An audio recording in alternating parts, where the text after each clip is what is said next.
লিখিত ও মৌখিক পরীক্ষায় দ্বিতীয় হওয়ার পরও চাকরি হয়নি মেধাবী হাসানের। উচ্চ আদালতে মামলা করার পর আদালত রায় দেন হাসানকে নিয়োগ দেওয়ার জন্য।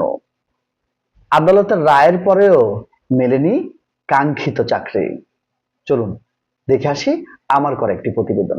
2015 সালে স্বাস্থ্য ও পরিবার কল্যাণ মন্ত্রণালয়ের অধীনে অফিস সহকারী পদে নিয়োগ পরীক্ষা দেন ঝালকাঠি জেলার নলছটি উপজেলার কলসপুর গ্রামের মহিউদ্দিনের ছেলে হাসান। লিখিত মৌখিক পরীক্ষায় দ্বিতীয় হওয়ার পরও চাকরি হয়নি মেধাবী হাসানের। হাসানের চেয়েও কম নম্বর পেয়ে চাকরি পেয়েছেন 13 জন। প্রশ্ন হলো, কেন চাকরি হলো না হাসানের? প্রশাসনের রন্ধে রন্ধে রয়েছে এখনো দুর্নীতি। আমার নাম মোহাম্মদ হাসান। আমি 2017 সালে চতুর্থ শ্রেণী 20 নম্বর গেট জাতীয় জনসংখ্যা গবেষণা ইনস্টিটিউট নিকট, এটা হচ্ছে স্বাস্থ্য মন্ত্রণালয়ের আন্ডারে পরীক্ষা দেয়। প্রায় 600-650 মতো পরীক্ষা দেয়। ওখানে আমি মেধা তালিকায় দ্বিতীয় স্থান লাভ করি। কিন্তু 15 জন নিয়োগ দেওয়ার কথা থাকলেও ওখানে নিয়োগ দেওয়া হয়েছে 13 জন, কিন্তু আমাকে নিয়োগ বঞ্চিত করা হয়েছে।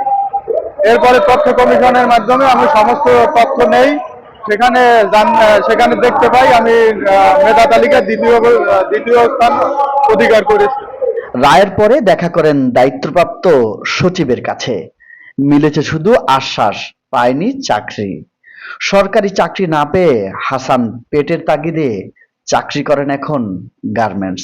এরপরে আমি ওই কাগজপাতি নিয়ে হাইকোর্টে রিট করি। এই 7 বছর কেস চালানোর পরে হাইকোর্ট থেকে আমাকে 60 দিনের মধ্যে চাকরি দেওয়ার জন্য নির্দেশ প্রদান করা হয়।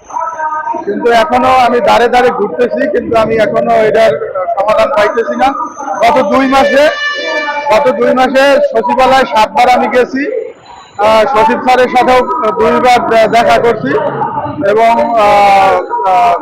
আইন বিভাগের সচিবের সাথেও কয়েকবার সাক্ষাৎ করছি, কিন্তু তারা আমার সঠিক সুরাহা দেয় না। এই কারণে আমি এখন বিভিন্ন দাঁড়ে এটা নিয়ে ঘুরতেছি। বাংলাদেশে এটা সিস্টেমের সমস্যা। সেটা হয়েছে যে আপনার যারা যোগ্য মেধাবী তারা চাকরি পায় না। দুর্নীতির কারণে, বিভিন্ন সামাজিক প্রেক্ষাপটের কারণে আমরা সবসময় এরকম নিয়োগ বঞ্চিত হই। মেধাবীরা বঞ্চিত হচ্ছে, এর বেশিরভাগ সমস্যা হচ্ছে দুর্নীতির কারণে। এখানে দুর্নীতি যারা বেশিরভাগ বর্তমানে চাকরি নিচ্ছে, বেশিরভাগই টাকা পয়সা পেশি শক্তি ব্যবহার করে, সবাই ক্ষমতা ব্যবহার করে টাকা নিচ্ছে, মেধাবীরা বঞ্চিত হচ্ছে। দুর্নীতির কারণে হাসানের মতো মেধাবীরা যেন আর দাঁড়ে দাঁড়ে ঘুরতে না হয়, এমনটাই প্রত্যাশা করছেন সাধারণ মানুষ। শেখ মোহাম্মদ নুরুল ইসলাম, আমার সময়।